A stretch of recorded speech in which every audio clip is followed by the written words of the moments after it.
What's up? Back with an update video on the tanks. So yeah, let's get right into it. So a couple of days ago, maybe 2 days ago, I noticed that my big monster pleco that I had in here was doing quite a bit of hiding, which I know that's normal for a pleco, but for my pleco that's not normal. They're usually out and about, roaming around. I don't know what happened, but I said, you know what? I dosed it with some aquarium salt just in case it was feeling bothered by whatever was in the water, which he was the only fish showing signs of not wanting to interact. So I let it be. I woke up the next morning and he was missing an eyeball, and these guys were just attacking him, something serious. So I immediately took him out and put him in a bucket because I don't know what the reason was, and being that they already plucked his eyeball out, I didn't want him to have any internal parasites, which I doubt because nobody else is sick, but I had to be sure to take him out just in case he doesn't get anybody else sick. So he unfortunately didn't make it. Quite a shame. Very big, very beautiful pleco, but yeah, that was one day, okay. And then the following day, after I took that pleco out, my pleco and my 120 koi tank decided he wanted to die also. So both my common plecos gone. All right. I don't know what the deal was. I don't know what happened, but it seemed to be that it was those plecos' turn to go, I guess. But anyway, besides that, no casualties, no nothing. Very, very little bit of nip fins. The smaller guys are the ones with the nip fins. Everybody else is pretty much fine. Those two, they stay going at it, as you can see. Nothing has changed with them. He's still trying. He's not having it. You know what I mean? What I did notice though is that this guy or girl down here. Let me zoom in on her. She's holding, and she's been holding for a while, maybe about a week and a half.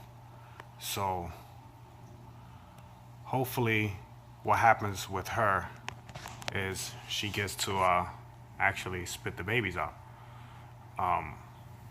Unlike this one, when she was holding, somebody must have bothered her and she spit them out way before it was time for them to get spit out. And they didn't make it, obviously. I didn't see her spit them, but I noticed that from one day to the next, she began eating pellets. And I know they can't eat pellets when they have a mouthful of eggs. So I knew her eggs were done. But this one's still holding. So hopefully I can get a batch out of that. I don't have any tumblers, so I need to let her hold them for quite a while before I can strip them.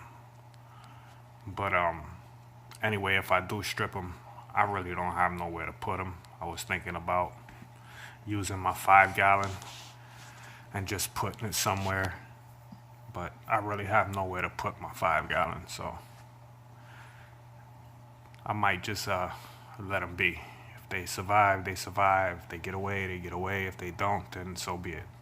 But at the moment, this is the update on this 125 African cichlid, South American cichlid, Central American cichlid setup here.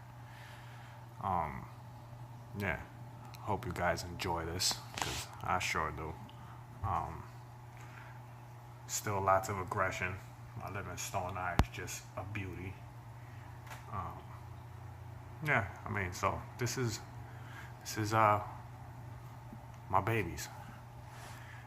I'm gonna take you guys over to the 120. All right, here's the 120.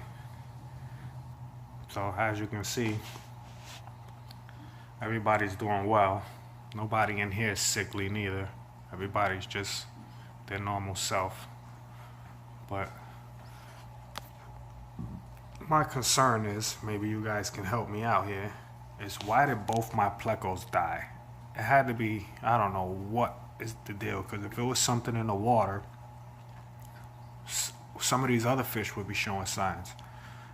Just like in the cichlid tank, they would be showing signs of something. It was just the plecos. The plecos from one day, in a matter of 3 days, I lost both my plecos. The big one from here and the big one in the cichlid tank. I do have my Ancistrius bristlenose, if that's the same thing, that I got from Jeremy. They're both in there somewhere. But yeah, everybody in here is doing well too. Look at this guy. Look at this guy. I can't wait for him to get his size. He's beauty. This electric blue Acara. The angel wants some shine. The tin foils healing up nice. The new koi I saved from my dad. Yeah, the rainbow.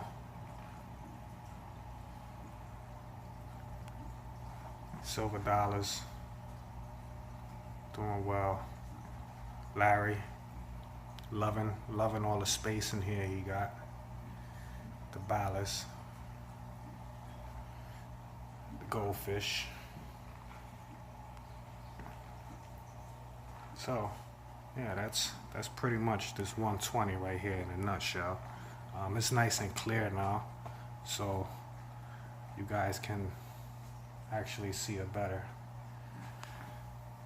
Sorry for the glare behind me, but yeah, you guys get the picture here.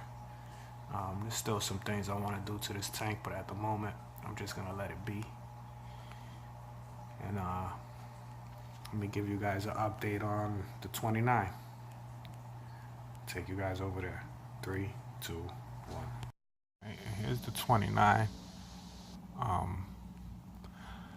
This tank right here has been giving me problems since I set it up. Might have been my fault, but for the most part, it was equipment failure, and I lost a lot of fish in this tank. I mean, a lot. I lost pretty much all my Odessa barbs, all my Cory cats, a lot of my tetras.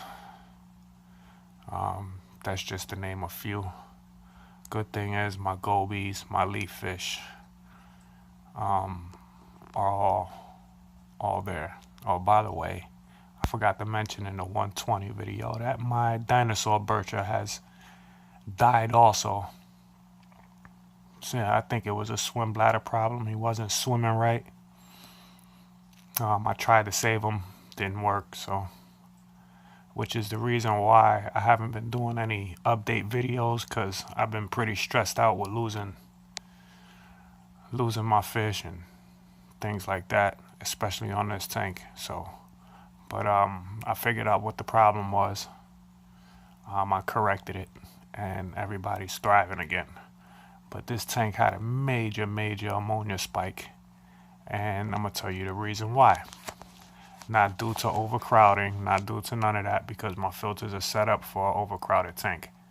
But this filter right here, I don't know how, but either my wife or my daughter's piece of hair got into the tank and went in through the filter and completely clogged the motor. The motor wasn't able to, well, the propeller wasn't able to spin anymore.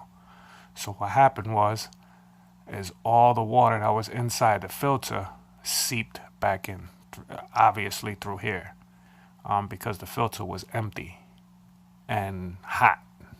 Like it was still plugged in running, and I didn't notice that this filter wasn't working. So I don't know how long that was happening for, but I know after a couple of hours, if the filter's not running, it becomes ammonia and they need to be cleaned. So I was wondering why every day I was waking up to dead fish somewhere in here. And when I finally had the time to take half the water out and see what was going on, I noticed that this filter had no water in it. It wasn't wet behind, it wasn't wet on the floor or anything like that. It was just seeping back into here, which was causing a major ammonia spike for these fish. So that's how I lost those fish. But I've corrected it. Thoroughly cleaned both filters, thoroughly cleaned everything, and everything's going back to normal now. Maybe I'll stock a little bit more, but for now, I just want to leave it as it is because I'm kind of stressed out with this tank. But, you know, we all have our moments. I was ready to tear it down, but something told me not to. And I'm kind of glad I didn't because I really enjoy watching this tank when I'm laying in bed. So, for the most part, that's what happened with this tank. Those are my updates for my 3 tanks as of December 30th today. So hopefully you guys enjoy. Hopefully you guys like the tanks, and and if you guys got any ideas to why my plecos died out of left field, I'm all ears. So like, comment, subscribe, share, do all that good stuff. I'll see you guys on the next video. And Happy New Year's and Happy Holidays to everyone, the Fish Fam, everyone. Excuse my voice. I don't know why it's all crackly, but anyway, Happy New Year. Happy Holiday. Hashtag Fish Fam. And catch you guys on the next one. Peace.